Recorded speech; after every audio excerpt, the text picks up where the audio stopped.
제5장 나의 참모습.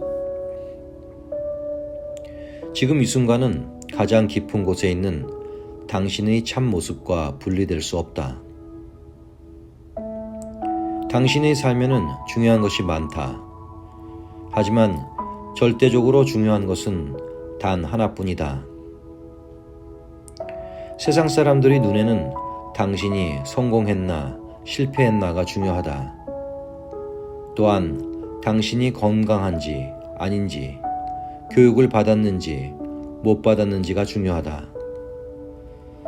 당신이 부자인지 가난한지가 중요하며 그것은 분명 당신의 삶에 영향을 미친다. 그렇다. 상대적 차원에서는 이 모든 것들이 다 중요하다. 하지만 그런 것들은 절대적 차원에서는 중요하지 않다. 그것들보다 더더욱 중요한 무언가는 바로 당신의 참모습이 무엇인지 그 실체를 찾는 것이다. 당신 스스로 만들어낸 일시적인 자아상을 넘어서 존재하는 그것을. 내면의 평화로움을 찾는 방법은 삶의 환경을 고치고 바꾸는 것이 아니라 가장 깊은 곳에 존재하는 당신 본연의 모습을 깨닫는 것이다. 다음 생에서도 여전히 자신이 누구인지 알지 못한다면 환생은 아무런 도움이 되지 않는다.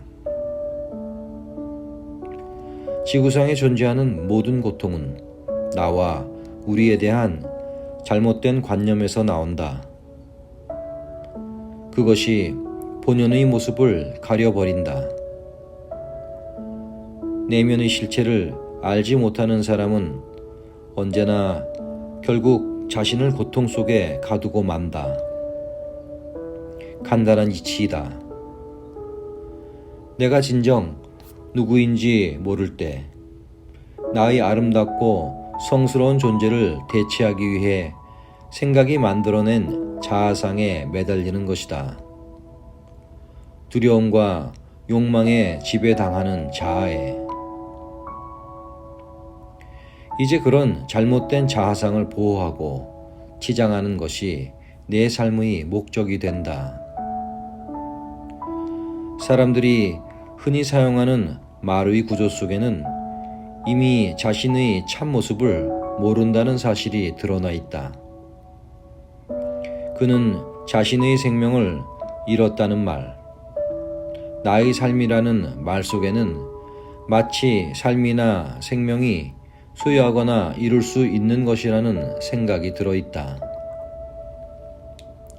나는 생명을 가진 것이 아니다. 내가 바로 생명이다. 우주 전체에 충만한 한 생명 또는 한 의식이 잠시 한 형태를 취하여 돌멩이로, 풀잎으로, 동물로, 인간으로, 별로, 은하계로 체험을 즐기고 있는 것이다. 당신이 이미 그런 사실을 알고 있다는 것을 가슴 깊이 느껴보라. 당신은 이미 그것임을 느낄 수 있는가? 세상사에는 시간이 필요하다. 새로운 기술을 배우고 집을 한 채 짓고 전문가가 되는 일은 말할 것도 없거니와 차 한 잔을 만드는데도 시간은 필요하다. 하지만 삶의 가장 본질적인 일이자 진정 중요하고 유일한 일에는 시간이 아무런 소용이 없다. 그것은 바로 나를 깨닫는 일이다. 그것은 외형을 초월하고 이름과 형상을 초월하고 나의 역사와 이야기를 초월하여 존재하는 본연의 나를 아는 일이다. 과거나 미래에서는 나를 찾을 수 없다. 나를 찾을 수 있는 유일한 곳은 바로 지금 이 순간이다. 구도자들은 깨달음과 자기 실현을 미래에서 찾는다. 구도자가 된다는 것은 미래를 필요로 한다는 것을 의미한다. 당신이 그렇게 믿는다면 그것은 당신에게 진실이 된다. 다시 말해서 본연의 당신이 되기 위해 시간이 필요한 것이 아님을 깨닫는 그 순간까지는 시간이 필요할 것이다. 나무를 보면 나무가 거기 있음을 안다. 생각이나 감정을 인식할 때는 생각이나 감정이 거기 있음을 안다. 기쁘고 고통스러운 체험을 할 때는 그런 체험이 거기 있음을 안다. 이 말은 틀림없는 사실인 듯 느껴지지만 찬찬히 뜯어보면 미묘하고도 근원적인 착각을 담고 있다. 이는 언어를 사용할 때면 피할 수 없는 착각이다. 사고와 언어는 날카로운 이 분법을 적용해 다른 것들과 분리된 인간 존재를 만들어낸다. 그런 인간이 실제로는 없음에도 불구하고 말이다. 진실은 나는 나무를 인식하는 사람도 아니고 사고, 감정, 체험이 거기 있음을 알아차리는 사람도 아니다. 나는 맑은 마음이다. 나는 순수의식이다. 나를 통해 사고, 감정, 체험은 나타날 수 있다. 삶을 살아가면서 자신이 맑은 마음임을 알 수 있겠는가? 그 안에서 당신 삶의 모든 내용이 하나씩 전개되는 그런 맑은 마음. 당신은 말한다. 나는 자신을 알고 싶어. 하지만 당신이 바로 나이다. 당신이 바로 알미다. 당신이 바로 그를 통해 모든 것이 알려지는 순수의식이다. 그러므로 그것이 스스로를 알 수는 없다. 그것은 다만 그것 자체일 뿐. 그 이상으로 알아야 할 것은 아무것도 없다. 하지만 모든 알문 다 그것에서 나온다. 나는 그것 자체를 지식이나 순수의식의 대상으로 만들 수가 없다.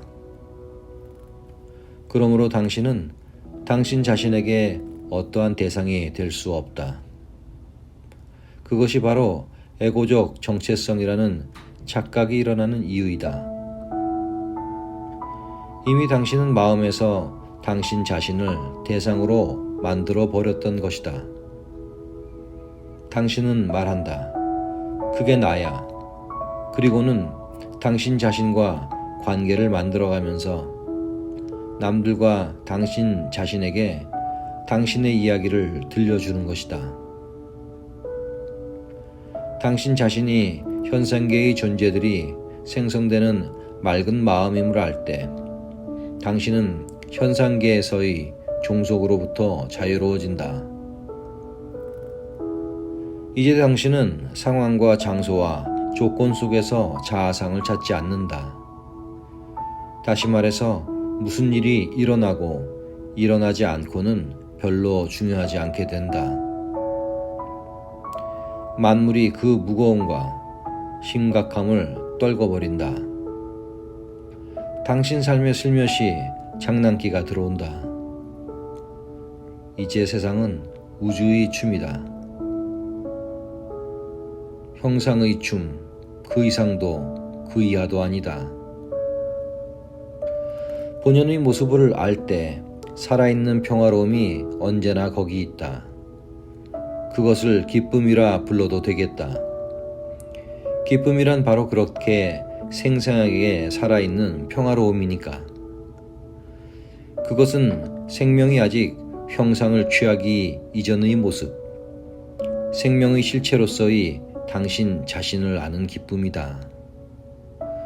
그것이 바로 존재의 기쁨, 당신 본연의 모습으로 사는 기쁨이다.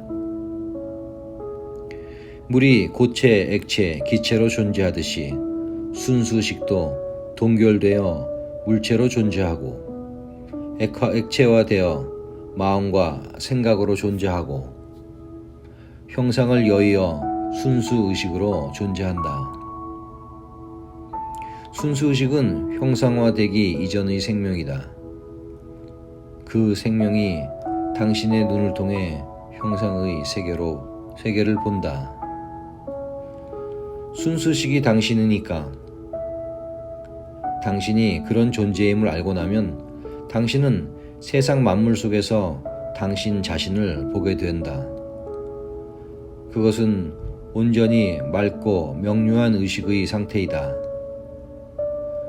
이제 당신에게는 무겁고 고통스러운 과거가 없다. 당신의 체험을 걸러주고 해석해주는 관념의 필터 역할을 하는 과거가 아무런 해석 없이 지각작용이 이루어질 때 비로소 당신은 지각하는 주체가 무엇인지 알아볼 수 있다. 언어로 할 수 있는 최대한의 표현은 깨어있는 고요함의 장 안에서 지각작용이 일어난다는 것이다. 당신을 통해서 형상을 여인 순수의식이 자기 자신을 알아보게 된 것이다.